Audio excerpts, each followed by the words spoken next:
Assalamualaikum warahmatullahi wabarakatuh. Perkenalkan, nama saya Nuril Maulidia dengan NIM 20383032144. Prodi Ekonomi Syariah kelas D. Bismillahirrahmanirrahim. Alhamdulillahirabbil alamin wa bihi nasta'in wa ala umurid dunya waddin.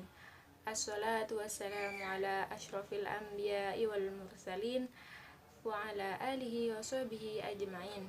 Rabbi shrahli sadri wa yassirli amri wahlul 'uqdatam min lisani yafqahu qawli. Amma ba'du.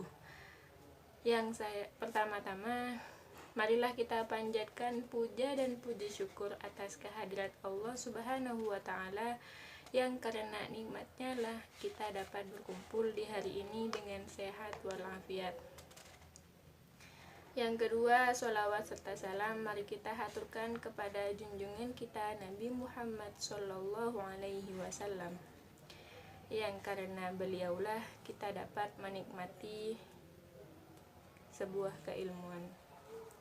Yang saya hormati jajaran dosen di IAIN Madura, terutama dosen pengampu yakni Ibu Sri Nurmaningsih, dan tak lupa pula segenap teman-teman yang saya cinta sayangi.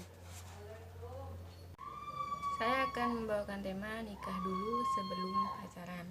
Pacaran sudah menjadi hal yang wajar bagi anak zaman sekarang. Bahkan sebelum melakukan pernikahan, mereka sudah gonta-ganti pasangan. Namun sebagian kalangan seperti umat muslim, mereka menolak untuk pacaran. Mereka akan melangsungkan pernikahan tanpa melalui fase pacaran.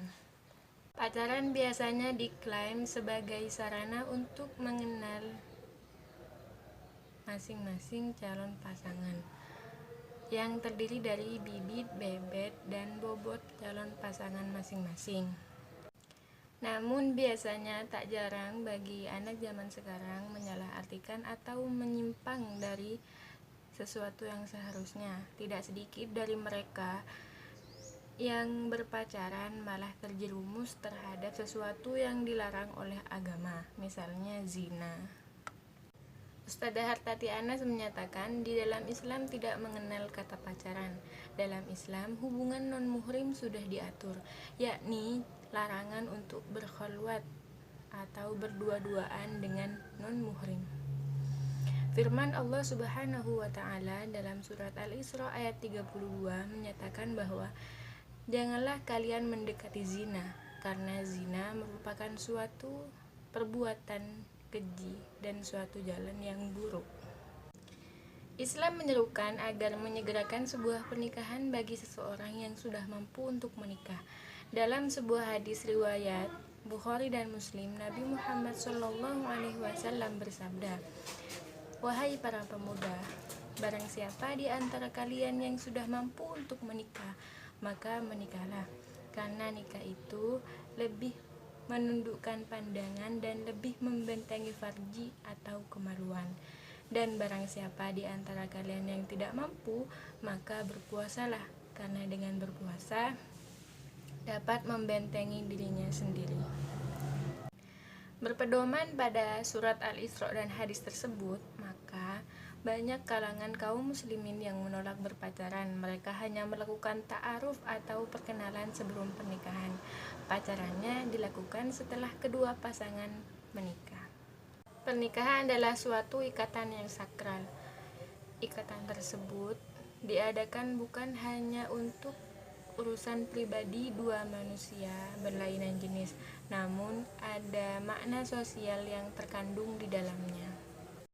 Dalam agama Islam, sebuah pernikahan itu memiliki tujuan.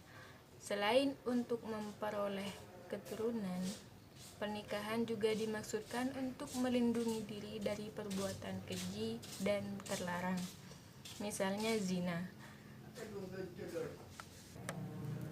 Islam juga memandang sebuah pernikahan bisa melindungi masyarakat dari sebuah kekacauan.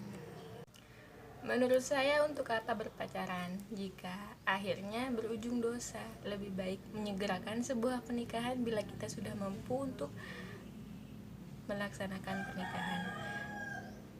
Di dalam pernikahan, setiap yang kita lakukan memiliki amal ibadah di sisi Allah. Dari hadis dan ayat Al-Isra tersebut sudah jelas bahwa Islam melarang pacaran dan menganjurkan untuk menikah.